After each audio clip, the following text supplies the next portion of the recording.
கோவை மசக்காளிப்பாளையம் பகுதியில் உள்ள தனியார் திருமண அரங்கில் தமிழக வெற்றிக் கழகத்தில் இணைந்த இளைஞர்கள் தமிழக பிற்படுத்தப்பட்டோர் நலத்துறை அமைச்சர் சம்பத்குமாரிடம் தாவேக அடிப்படை உறுப்பினர் அட்டைகளை பெற்றனர்.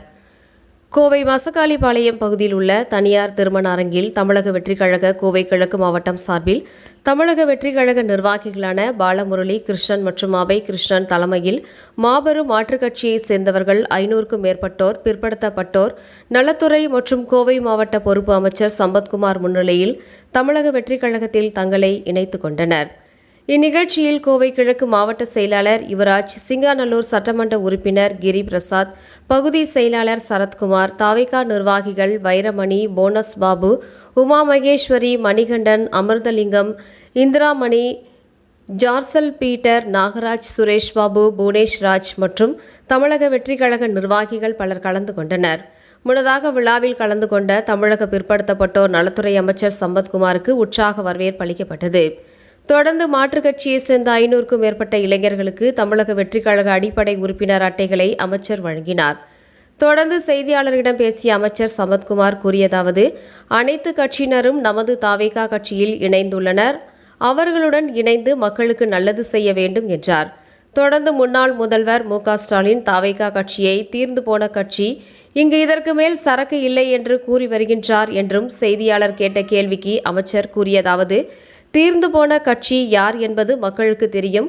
2024இல் கட்சி ஆரம்பிக்கப்பட்ட நாளிலிருந்து பல்வேறு விமர்சனங்களை சந்தித்துதான் வந்து கொண்டு இருக்கின்றோம். ஆனால் மக்களுக்கு சேவையாற்றவே நாங்கள் வந்துள்ளோம். இது மாதிரியான விஷயங்களை தாவேகா ஒருபோதும் காதில் போட்டுக்கொள்ளாது என்றார்.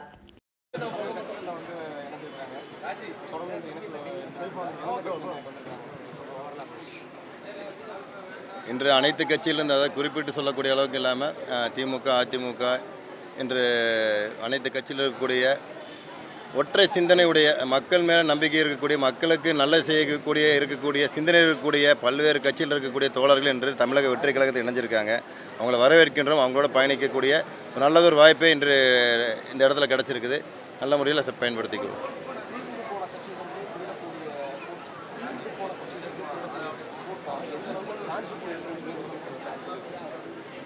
சார் புரியல.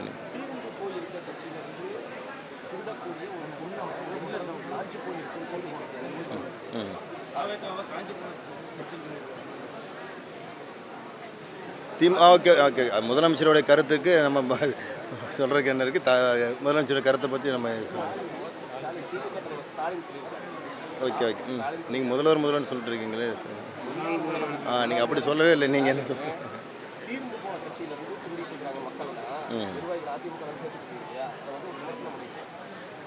சரி, தீர்ந்து போன கட்சி யாருன்னு பொதுமக்களுக்கு தெரியும்.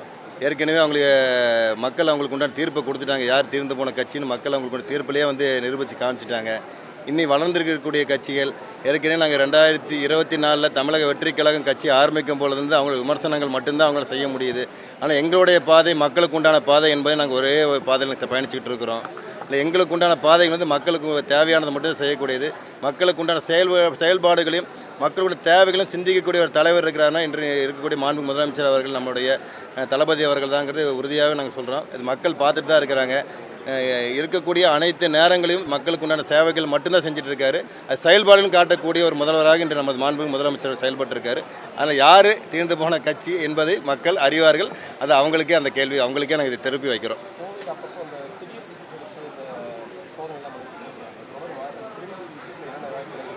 நிச்சயமாக இது அனைத்து துறைகளும் இது போன்ற செயல்பாடு தொடரும். ஏற்கனவே ஒரு சில பகுதிகளில் விசிட் பண்ணோம். இன்னும் எல்லா துறைகளுக்கும் உண்டான தேவைகளை அறிஞ்சு அதை செயல்பாடுகளை பார்த்துட்டு விசிட் பண்ணுவோம். நிச்சயமாக கோயம்புத்தூர் நமது மாண்பு முதலமைச்சர் சொன்னது போல் ஜீரோ கரப்ஷன் என்பதே உறுதியான எங்களோட கொள்கை. அதற்கு உண்டான செயல்பாடுகளும் நாங்கள் எல்லா துறையிலும் செய்வோம்.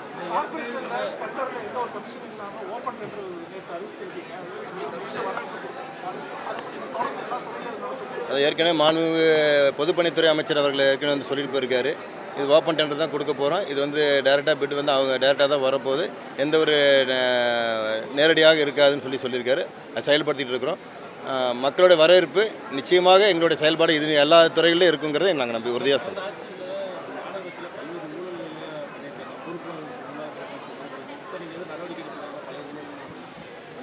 ஸோ அதுக்குண்டான தகவல் கிடைக்கும் பொழுதும் தரவுகள் கிடைக்கும் பொழுது நிச்சயமாக அதுக்குண்டான நடவடிக்கை தொடரும். தயார் பண்ணிகிட்டு இருக்கோம் சார். மாநகர ஆட்சியாளர்கிட்டும் மாவட்ட ஆட்சியாளர்கிட்டையும் ஆணையாளர்கிட்டும் நாங்கள் அதுக்குண்டான செயல் திட்டங்களை கேட்டிருக்கிறோம், செயல்படுத்திட்டு இருக்கோம். மேம்பால பணி ஏதாவது கூடியிருந்தால் ஏதாவது ஸ்டார்ட் பண்ணிக்கிறதுக்கான பொதுமக்கள் ரொம்ப கேட்டிருக்காங்க. ரொம்ப போக்குவரத்து நெரிசலான பகுதி அப்படின்னு சொல்லிட்டு ரொம்ப வருஷமாக அது பெண்டிங்லேயே இருக்குது. செயல் திட்டங்களை வகுத்துட்டு இருக்கோம். அதுக்கு துறை ரீதியான அதற்குண்டான பேச்சுவார்த்தை நடத்தி செயல்படுத்துகிறோம். கார்பரேஷனில் கடந்த ஆட்சி காலங்களில் ஒரு 325 பேர் சேர்ந்திருக்காங்க. துப்புரவு பணியாளராக சேர்ந்தவங்க அலுவலர் பணி ஆடிட்டு வராங்க. அதே போல் ஒப்பந்த பணியில் இருக்கக்கூடிய டிரைவர்கள் எல்லாத்தையும் சுடுகாட்டில் வண்டி நிற்க சொல்லிட்டு இருக்காங்க. இதை பற்றிலாம் நீங்கள் நடவடிக்கை எடுப்பீங்களா? அதுக்குண்டான புகார்கள் வந்திருக்கு சார். அதுக்குண்டான நடவடிக்கையும் அதுக்குண்டான என்ன விஷயம்னு சொல்லி நான் கேட்டுட்ருக்கோம் சார்.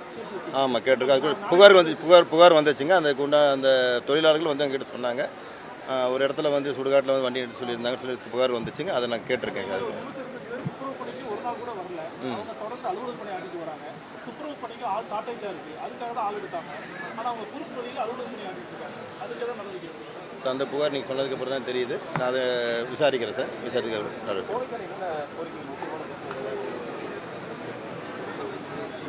சார் இன்றைக்கி கோவை மாவட்டத்துக்கு உண்டான தொழில் வளர்ச்சி நம்ம பார்த்துட்ருக்குறோம்.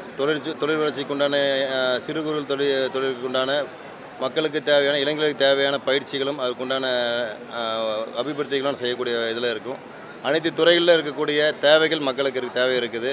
முக்கியமாக போக்குவரத்து நெரிசல் வந்து எல்லா பகுதியிலும் இருக்குது. இன்னும் வந்து எத்தனையோ பாலங்கள் கட்டப்பட்டிருந்தாலும் இன்னும் அதுக்குண்டான போக்குவரத்து நெரிசலை இன்னும் கட்டுப்படுத்த முடியல.